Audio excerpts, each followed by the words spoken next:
ngayon ka lang, ha? Saan ka nang galing? Kasama ko po yung friend ko. Ano? Sumama ka sa ibang tao? Pagkatapos mong iwan na parang tanga si Chito? Alam mo ba na pinahiya mo yung tao? Nagpaalam naman po ako sa kanya na maayos eh. Kahit na, nabastos mo pa rin siya.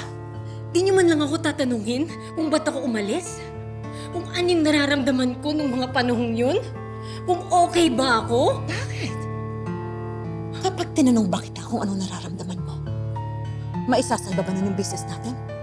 Yung business na pinoproblema ng daddy mo.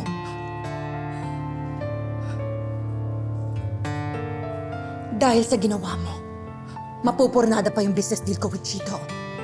Malaking tulong siya sa atin. Tapos ano? Sinayang mo dahil nag-inarte ka. Hindi po yun kaartehan.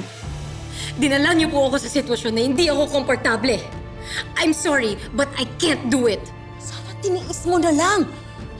Sana inisip mo kami ng daddy mo.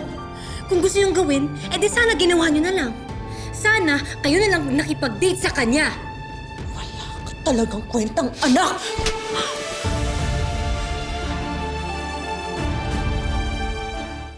Kulang pa yan sa ginawa mo. Ito na naging pato pa. You are so stupid and worthless. Pinapatunayan mo lang na wala ka talagang pakialam sa amin ng dati mo. Yun ang nga lang pinapakiusap ko sa'yo eh. Para sa atin. Pero hindi mo pa magawa. Via! Via, anong nangyayari dito? Ha? Bakit umiyak si Bel? At ano yung sinasabi mong hindi kayang gawin ni Bel?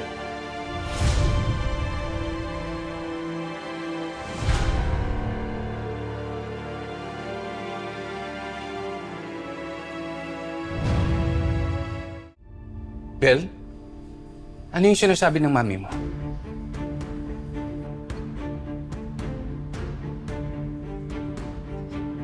Pinagsabihan ko lang tong anak natin. Paano? Hinayaan ko na nga na umalis siya with her friends, pero tingnan mo naman. Kakauwi lang niya ngayon. Inumaga na siya. Simpleng usapan lang na umuwi agad, hindi pa niya magawa. Hindi siya marunong tumupad sa usapan. Bel, totoo ba yung sinasabi ng mami mo?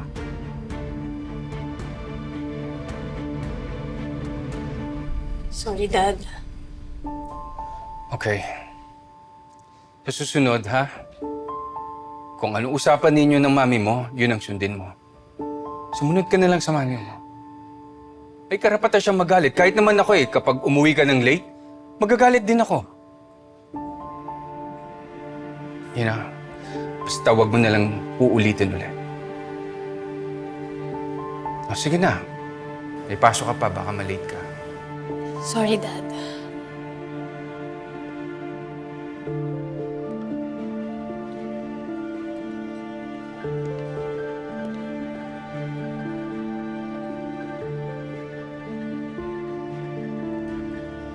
Sorry, nag-worry lang ako eh.